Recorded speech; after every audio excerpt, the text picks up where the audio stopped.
The average home today costs somewhere between $200,000 and $400,000 to build. What if there was a better way? What if you could build your house out of materials that people were throwing away? They were free. That's one of the driving ideas behind an Earthship. And that's why Annie and Jay built one for their family to live in.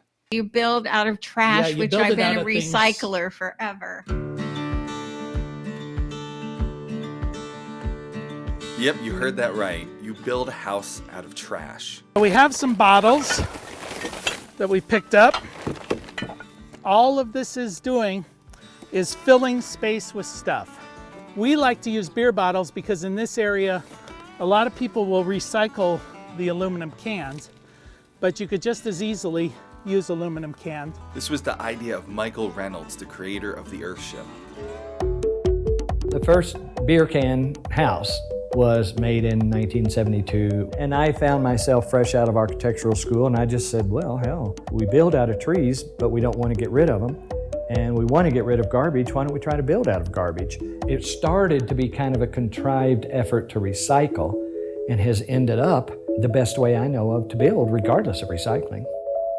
When Annie heard Michael Reynolds talking about his design of the Earthship and what it could do and how it was made out of trash, So she called me up at work and was like, we need to build a house out of tires. No, I didn't say that. I did not. maybe you're thinking, Earthship? House made out of tires? What? I know I was. What does an Earthship look like, and what are the key parts to an Earthship?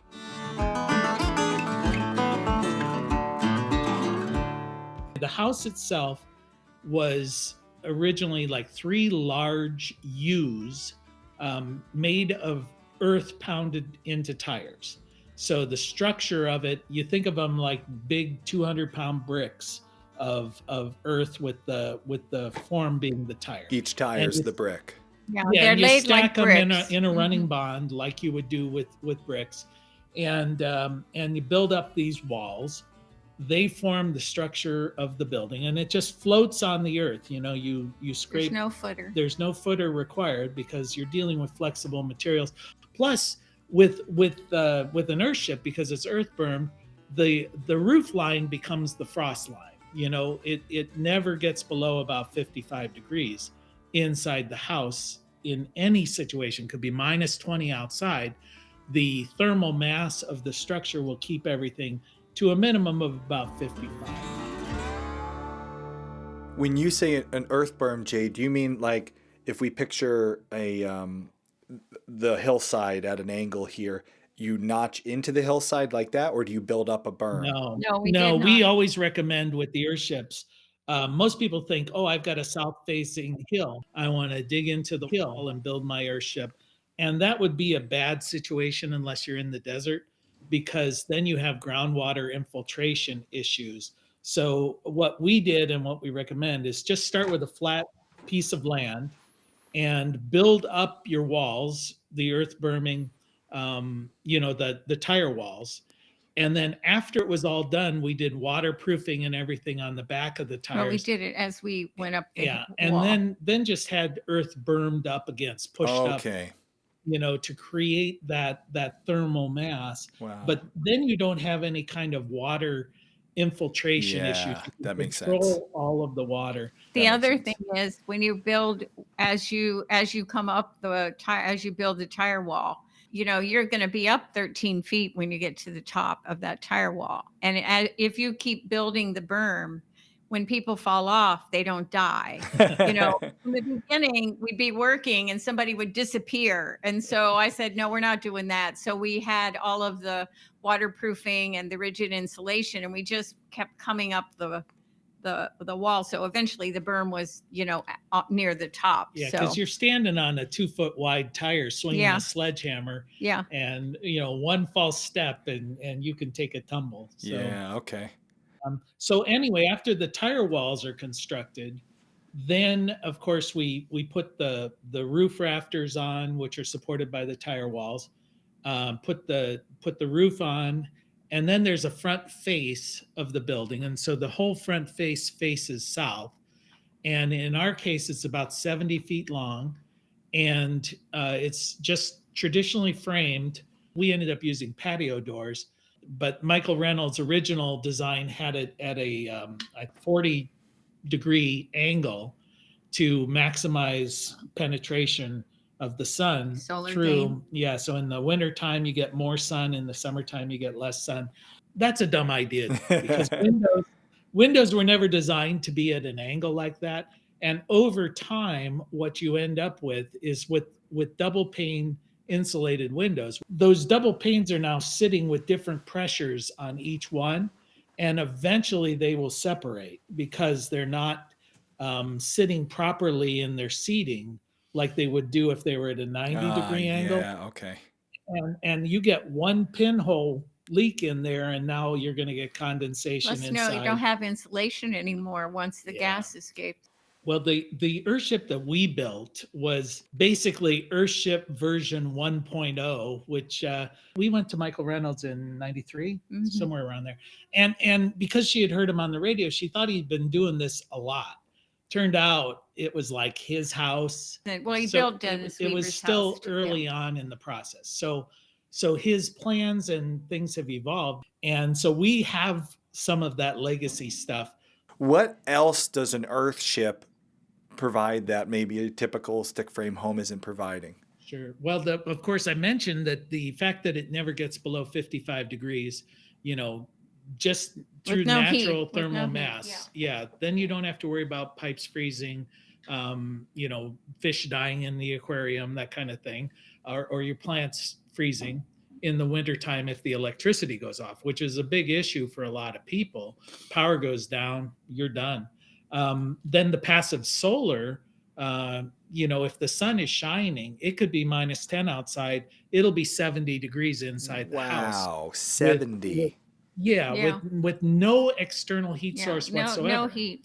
But I just want to say that that's where every building should start from. Yeah. Is how do we utilize the things that naturally heat and cool the building, and not be thinking, all right, I'm going to have myself a heat pump and blah, blah, blah. Okay, maybe you are, but that's not where you begin when you think about constructing buildings. Yeah, it's like, why doesn't every home in America face south?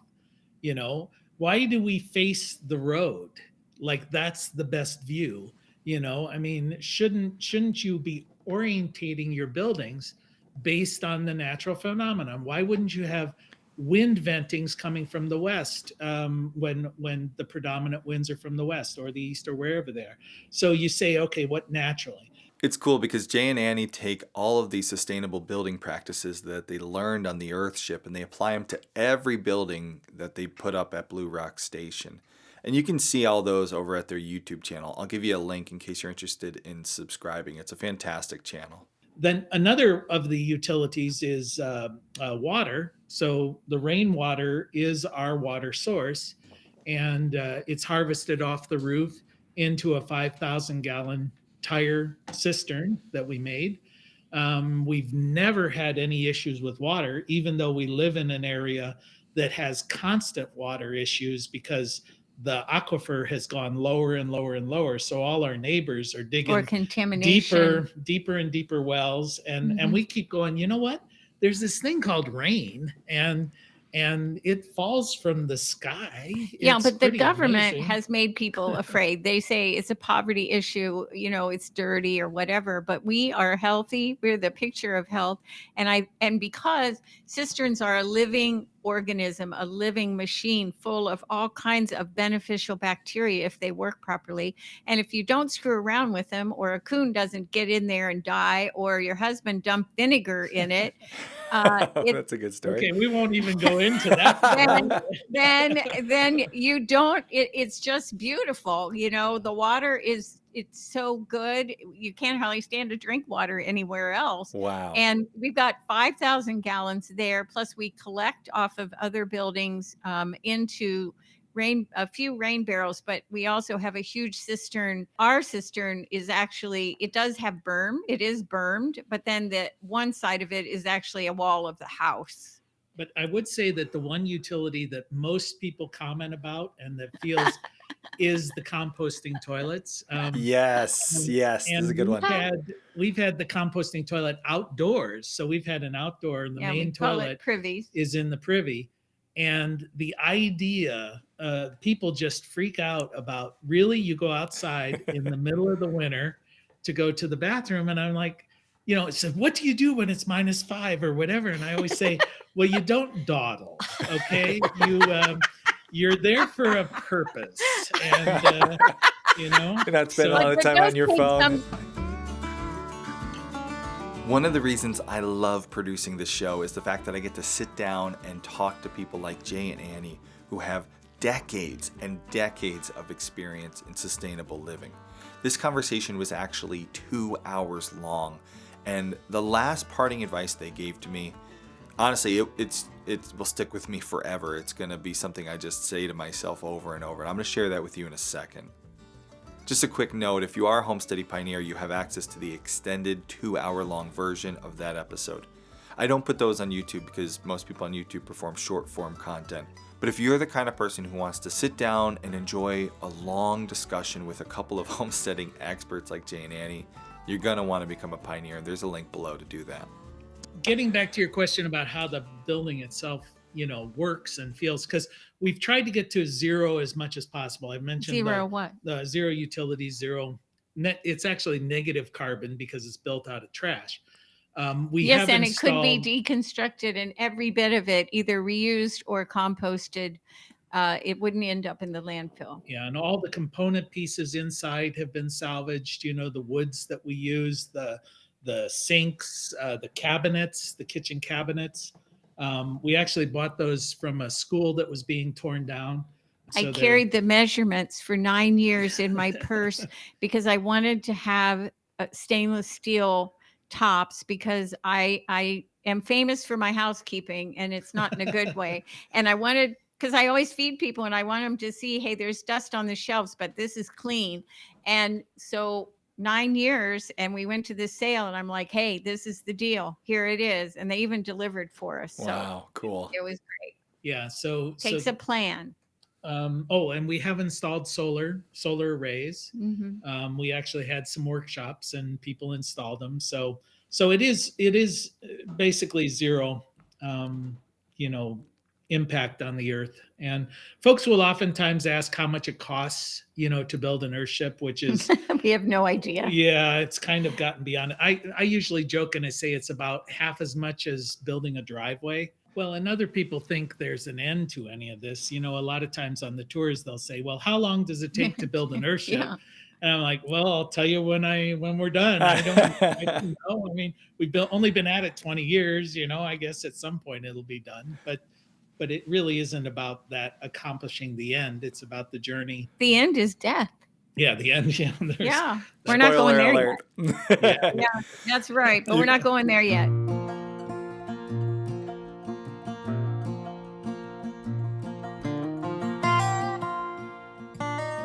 Some of the feedback we get from people on tour where they come and they look at the building and they look at our lifestyle and they say, I don't think I could do this. This is so hard. This looks so hard. And I usually respond saying, do you know anyone who's had an easy life? Do you know anyone whose life is not a struggle? Building a home is hard. That's just the reality, but it's so worth it, to have that connection to where your food comes from, to how your building keeps you warm, how the electricity is delivered, all of those things. I get this sense that people come down the lane to Blue Rock Station and they're looking for something. Something is missing in their life and they don't even know what it is. But I really think it's a fact that they have become disconnected with the world that they live in. And the analogy I think of is it's like a person who never knew their parents, maybe never even knew parents existed. And there's something missing, but they don't know what it is.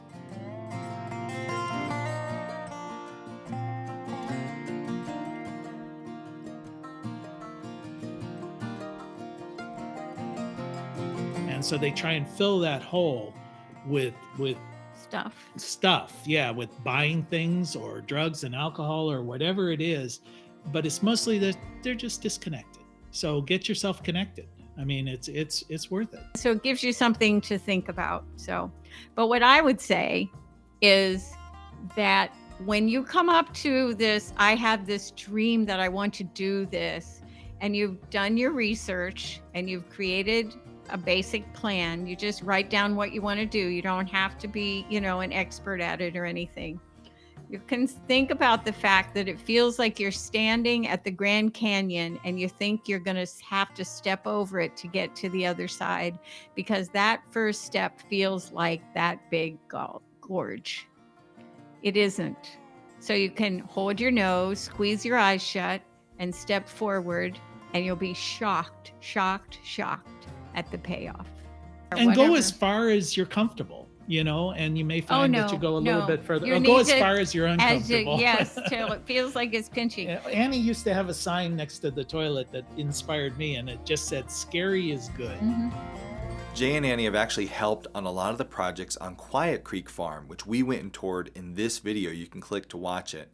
We went to see a straw bale home. Why would you build a house out of straw? Isn't that a bad idea? Learn the answer to that, the pros and cons of the straw bale home, and why you might want to consider building one yourself. Click here to watch that video.